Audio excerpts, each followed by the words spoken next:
Saudações, amigos e irmãos. Vocês estão no canal Reformadores da Igreja, o canal que traz os melhores vídeos para fortalecer seu conhecimento na graça de Deus. Antes de ouvir essa mensagem, eu convido você a se inscrever nesse canal e a clicar no sininho das notificações para continuar sempre ligado aqui nos novos vídeos que surgirem no canal. E agora, nós vamos assistir a mensagem de hoje. O que Deus está dizendo a Daniel?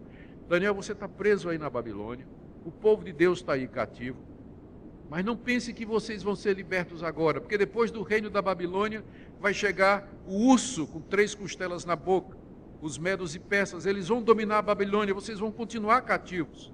Mas o urso vai ser derrotado pelo leopardo, Alexandre o Grande, que também vai dominar todas as coisas, vocês vão continuar cativos. Isso ainda não é o fim, porque vai ficar pior, porque vai chegar um monstro, o pior de todos, Antíoco Epifânio, sírio, que vai dominar toda essa região, vai promover guerra contra vocês, contra o lugar santo. Porque estes reinos, Babilônia, Medos e Persas e os macedônios, eles tinham uma tática. Eles não perseguiam e não proibiam os povos conquistados de ter a sua religião, desde que eles também adorassem os deuses dos vencedores. Mas Antíoco Epifânio reprimiu a religião de Israel, aquilo que Deus havia revelado ao povo da antiga aliança. Perseguiu, matou. Há um episódio em que, inclusive, ele manda sacrificar um porco no altar de Jerusalém, e ele quer colocar uma imagem do deus Saturno, ou Zeus, lá no próprio templo de Jerusalém, provocando uma revolta, a revolta dos Macabeus, que foi uma guerra terrível que teve entre esse rei e os judeus, causando a morte de muita gente. O alvo de Deus é dizer a Daniel: Daniel, vocês ainda têm tempos difíceis pela frente. Não pensem que as coisas vão ficar fáceis. Mas eu estou mostrando tudo isso a você para que você tenha ânimo, porque o ancião de dias está no trono. Eu governo o mundo e tudo acontece de acordo com o meu propósito. E um dia o meu filho, o filho do homem, haverá de receber o domínio, o poder, a majestade. E então o reino finalmente será do meu povo. Mas até lá, são momentos de muito sofrimento. O alvo, então, era preparar o povo de Deus e trazer confiança de que o próprio Deus haveria de triunfar. E tudo aconteceu exatamente como Daniel previu. E a pergunta é: e a vitória de Deus? E o Filho do Homem que vem nas nuvens e chega diante do ancião de dias e recebe todo o poder e a glória? Refere-se, em primeiro lugar, à vitória de Cristo de entre os mortos, quando ele ressuscita após a sua paixão. De acordo com o Novo Testamento, quando o Senhor Jesus aparece aos seus discípulos depois da morte, ele diz: todo poder me foi dado no céu e na terra. Ali ele diz: eu estou assumindo o trono do universo. Deus me entregou todo o poder que há no céu e há na terra. Portanto, ide, pregai o evangelho a toda criatura. Paulo, em Efésios capítulo 1, diz que Cristo recebeu um nome que está acima de todo nome e que ele está entronizado acima de todo principado e potestade. No livro de Atos capítulo 1, nós temos o registro que quando o Senhor estava reunido com os discípulos depois da sua ressurreição, ele sobe aos céus numa nuvem, em glória e majestade. Em outras palavras, o reino do Filho do Homem já começou. Quando Cristo ressuscita dos mortos, ele recebe de Deus todo o poder no céu e na terra, se assenta no trono do universo e ele começa a governar. Só que o governo de Cristo agora é espiritual, é invisível. E ele governa permitindo que os reinos desse mundo ainda exerçam controle e autoridade sobre as pessoas.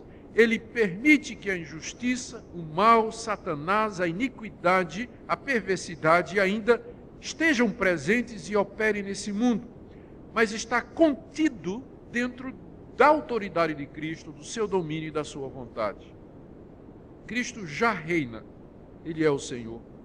Nada disso está fora do seu domínio e do seu controle. Essa é a resposta que nós damos à questão do mal, do sofrimento, da injustiça, da violência, da opressão. O mundo não está fora de controle. Não são os homens que governam o mundo. Não é o diabo que reina solto. mas o Filho do Homem já recebeu o reino, o domínio, a majestade e o poder. E ele permite que os reinos desse mundo ainda continuem por um tempo, enquanto ele realiza o seu plano e o seu propósito. Mas há uma outra etapa referida na profecia, na visão, ainda por se cumprir, que é o triunfo final de Deus, quando Cristo voltar para estabelecer definitivamente esse reino. A Bíblia nos diz que o Senhor Jesus haverá de voltar do mesmo modo em que ele foi, nas nuvens. E note que é isso que a profecia fala. Verso 13. Eu estava olhando nas minhas visões da noite, e eis que vinha um com as nuvens do céu, como o Filho do Homem, e chegou-se ao ancião de dias, e o fizeram chegar até ele, e foi-lhe dado domínio e glória e reino, para que os povos, nações e homens de todas as línguas o servissem. O seu domínio é domínio eterno, que não passará, e o seu reino jamais será destruído, à semelhança dos reinos humanos, Babilônia, medos, persas, gregos, macedônios, romanos, todos eles se levantaram, dominaram o mundo, foram destruídos e passaram. Mas o reino de Cristo é um reino eterno, que não haverá de passar. E é sob esse rei que nós queremos viver, e é para a sua glória que nós existimos. O Senhor voltará, e ele haverá de destruir, então, os reinos desse mundo, e nós então reinaremos com ele para todo sempre. E, em resumo, essa é a mensagem da Bíblia. Essa é a mensagem que a Bíblia nos traz de Gênesis a Apocalipse, que o nosso Deus é soberano sobre todas as coisas, e que a humanidade que ele criou está em rebelião contra ele, em revolta contra ele, mas aquele que habita nos céus se ri dos esforços humanos para viver como se Deus não existisse. E no tempo de Deus, no momento que ele já preparou, ele haverá de voltar na pessoa do seu Filho para governar o mundo. Pensando em termos do cristianismo, em termos globais, a situação não parece muito boa. Na Europa, o cristianismo está se extinguindo cada vez mais. A Europa está se tornando secularizada. O cristianismo está sendo excluído da arena pública. Os cristãos são cada vez menos tolerados. Eles podem ter a sua religião em casa, dentro dos seus templos, mas eles não podem mais se pronunciar publicamente em questões do governo, questões morais, questão de educação, questão de família, questões de bioética, questões relacionadas com a vida do povo em geral. O cristianismo é colocado, sempre visto como algo supersticioso, fanático, fundamentalista e ignorante. A Inglaterra, especialmente, está assim. A França nem se fala. Então, aos poucos, as igrejas estão se esvaziando na Europa. As igrejas estão sendo vendidas para virar boate, para virar museu, para virar loja, porque os templos não têm mais fiéis, aqueles templos antigos da época da Reforma Protestante, que cabiam 1.000, 2.000, 3.000 pessoas. No máximo tem 30, 40, 50 velhinhos lá, que não têm mais condições financeiras de sustentar os templos. Essa situação da Europa, que um dia foi o berço da Reforma Protestante, está cada vez pior a situação lá. Além disso, na Europa está crescendo uma religião extremamente perigosa, que é o islamismo. A diferença do cristianismo e do islamismo, uma das diferenças, é que o cristianismo, ele luta pela liberdade de consciência e de religião, para todos. Para todos. Mas o islamismo não vê diferença entre Estado e religião. Para ele, todo Estado tem que ser religioso, e só tem uma religião verdadeira, que é o Islã. E onde ele domina, as outras religiões são excluídas. Que é o que está acontecendo agora no Oriente Médio, onde o cristianismo está sendo extinto nos países muçulmanos, onde há grande perseguição, tortura e morte aos cristãos. Uma pesquisa do ano passado, a respeito das religiões perseguidas, identificou o cristianismo como sendo a religião mais perseguida do mundo. 200 milhões de cristãos estão sendo perseguidos hoje. Em alguns lugares, o cristianismo oficial está quase extinto por causa da perseguição ou a exclusão, repatriação de missionários e pregadores dentro dos seus limites. Coreia do Norte, alguns países da África, países muçulmanos, a perseguição é cada vez maior. Para não falar do enfraquecimento daquele que um dia já foi o grande país cristão do mundo, os Estados Unidos. A cada ano, a igreja diminui nos Estados Unidos. Vem diminuindo o número de cristãos, das pessoas que frequentam as igrejas nos Estados Unidos. Já foi o grande país cristão do mundo. E os cristãos que ainda restam, muitos deles, estão enfraquecidos pelo relativismo, pelo pluralismo, pela multiplicidade de religiões, multiculturalismo. Cada vez fica mais difícil se pregar a mensagem cristã e dizer essa é a verdade, porque os Estados Unidos, em nome de uma suposta democracia e liberdade para todos, ninguém tem o direito de dizer que está certo e que os outros estão errados. E o cristianismo é uma religião exclusivista. Jesus disse, eu sou o caminho, a verdade e a vida, ninguém vem ao Pai senão por mim. Se você prega isso numa sociedade pluralista como é os Estados Unidos, isso vai ficando cada vez mais intolerável, inaceitável. E as igrejas vão achando um jeito de se acomodar a esse tipo de coisa. E aqui no Brasil não é muito melhor. O que cresce no Brasil hoje, segundo o IBGE, são as seitas neopentecostais, embora, é claro, as últimas estatísticas deram uma pequena queda nessas seitas que pregam a teologia da prosperidade, que pregam vitória financeira e tudo mais. Houve uma pequena queda, a Assembleia de Deus caiu, infelizmente as igrejas históricas como a presbiteriana diminuiu de número. Crescem as seitas do Brasil, um evangelho fraco, um evangelho diluído, que não tem poder. Os dias são maus, os dias são difíceis. 2013 não parece que vai ser um ano, se alguém está pensando, às vezes o pessoal tem um otimismo, né? Só porque está virando de ano, o pessoal está otimista que 2013 vai ser, ou o ano novo vai ser tudo melhor, felicidade. Pode ser que seja porque Deus é soberano, mas se for seguir a tendência e os indicadores, eu estou me sentindo assim, na visão do primeiro animal e olhando os outros três vindo a galope, né? E cada um pior do que o outro. Era essa a visão que Deus deu a Daniel. Não vai ficar pior. Se vocês pensam que isso aqui está ruim, vai ficar pior. Mas essa, longe de ser uma mensagem de desesperança, na verdade, é uma mensagem bem realista. Porque o evangelho, o cristianismo, é a única religião que não pinta um futuro róseo para a humanidade.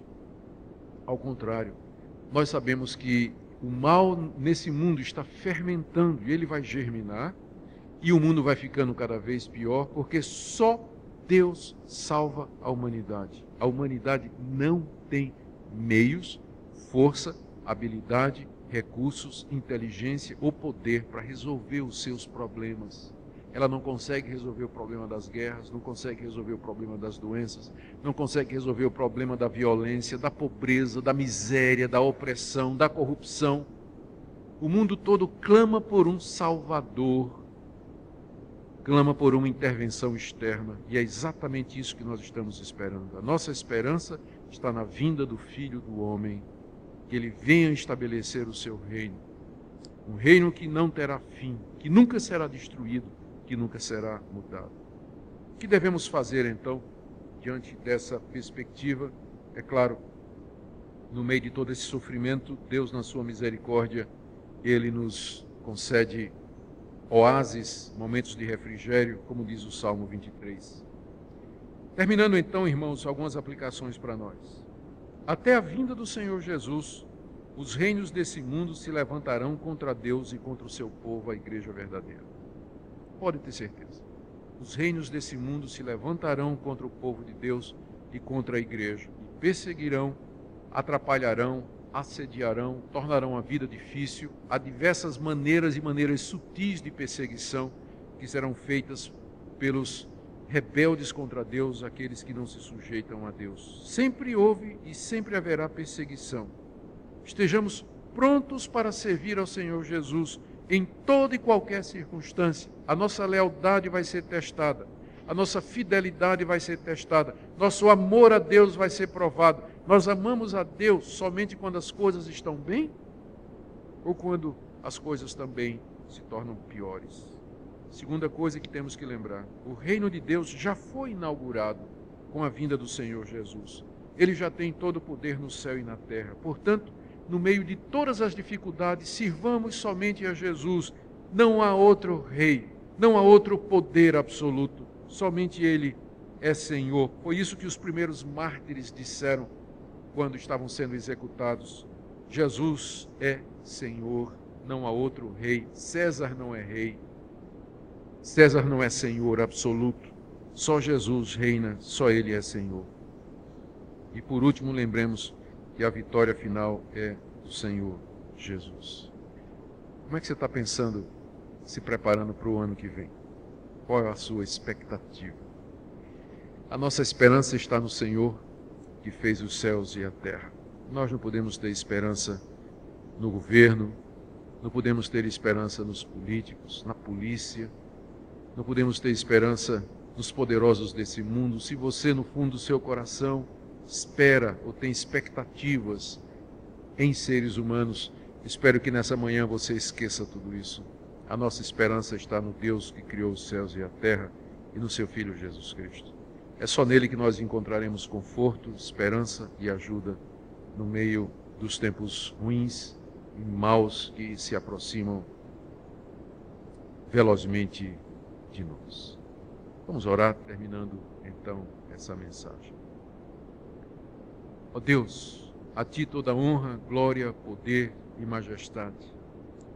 Ó Deus, nós sabemos que Tu estás no controle de todas as coisas e que se o mal acontece, é porque na Tua sabedoria infindável, insondável e muito além da nossa, Tu permitistes, dentro dos Teus propósitos muito sábios, santos, justos e verdadeiros. Nós queremos pedir que em tudo, Senhor, nos confortes, no meio das tribulações, assim como Tu estivestes com Daniel na terra do cativeiro. Te damos graças porque no Brasil ainda podemos Te servir livremente e pedimos perdão quando não temos usado essa liberdade. E nos prepara para os dias maus que haverão de vir sobre a terra, para testar todos os que habitam sobre a terra. E dê, Senhor, que na hora da provação nós saibamos ficar firmes. Desapega o nosso coração de qualquer esperança humana ou expectativa terrena e nos dá uma mentalidade espiritual de olharmos as coisas da Tua perspectiva. Ouve, Senhor, a nossa oração. Em nome de Jesus. Amém.